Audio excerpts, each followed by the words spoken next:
ಇನ್ನು ವಿರೋಧದ ನಡುವೆಯೂ ಕೆಆರ್ಎಸ್ನಲ್ಲಿ ಕಾವೇರಿ ಆರತಿ ಹಿನ್ನೆಲೆಯಲ್ಲಿ ಕಾವೇರಿ ಆರತಿ ವಿರೋಧಿಸಿ ಮಂಡ್ಯದಲ್ಲಿ ರೈತರು ಪ್ರೊಟೆಸ್ಟ್ಗೆ ಮುಂದಾಗ್ತಾ ಇದ್ದಾರೆ.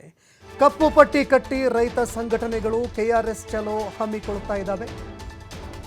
ಕಪ್ಪು ಪಟ್ಟಿ ಕಟ್ಟಿ ರಾಜ್ಯ ಸರ್ಕಾರದ ವಿರುದ್ಧ ಕೆಆರ್ಎಸ್ ಇದೀಗ ಕೆಆರ್ಎಸ್ಗೆ ಚಲೋ ಅಂತ ರೈತ ಸಂಘಟನೆಗಳು ಹೊರಡ್ತಾ ಇದ್ದಾವೆ.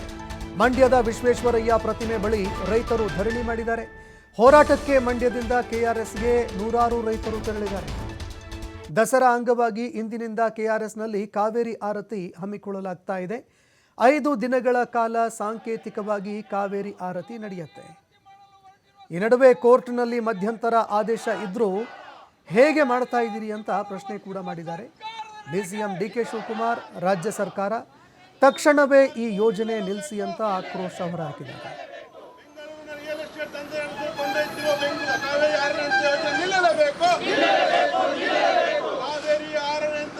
ಮಂಡ್ಯ ಜಿಲ್ಲಾ ರೈತ ಹಿತರಕ್ಷಣಾ ಸಮಿತಿ ಹಾಗೂ ಜಿಲ್ಲೆಯ ಎಲ್ಲ ಪ್ರಗತಿಪರ ಹೋರಾಟ ಸಂಘಟನೆಗಳು ಕೂಡ ಒಗ್ಗೂಡಿ ಈ ದಿನ ಕೆಆರ್ಎಸ್ ಚಲೋ ಕಾರ್ಯಕ್ರಮವನ್ನು ನಾವು ಹಮ್ಮಿಕೊಂಡಿದ್ದೇವೆ. ಕರ್ನಾಟಕ ಸರ್ಕಾರ ಏನು ಉಚ್ಚ ನ್ಯಾಯಾಲಯದಲ್ಲಿ ಕಾವೇರಿ ಆರತಿ ಹಾಗೂ ಅಮ್ಯೂಸ್ಮೆಂಟ್ ಪಾರ್ಕ್ ಯೋಜನೆಯನ್ನು ಮಾಡಕೂಡದು ಅಂತೇಳಿ ಮಧ್ಯಂತರ ಆದೇಶವನ್ನು ನೀಡಿದ್ರೂ ಕೂಡ ಕಾನೂನನ್ನು ಉಲ್ಲಂಘನೆ ಮಾಡಿ ಕರ್ನಾಟಕ ಸರ್ಕಾರ ಈ ದಿನ ಕಾವೇರಿ ಆರತಿಯಂತಹ ಮೌಢ್ಯ ಸಂಪ್ರದಾಯ ಒಂದು ಬಿತ್ತುವ ಕೆಲಸವನ್ನು ಅಲ್ಲಿ ಏರ್ಪಾಡು ಮಾಡಿದೆ.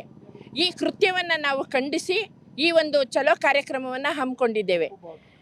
ಇಡೀ ಕರ್ನಾಟಕದಲ್ಲಿ ಕೆಆರ್ಎಸ್ ಅಣೆಕಟ್ಟು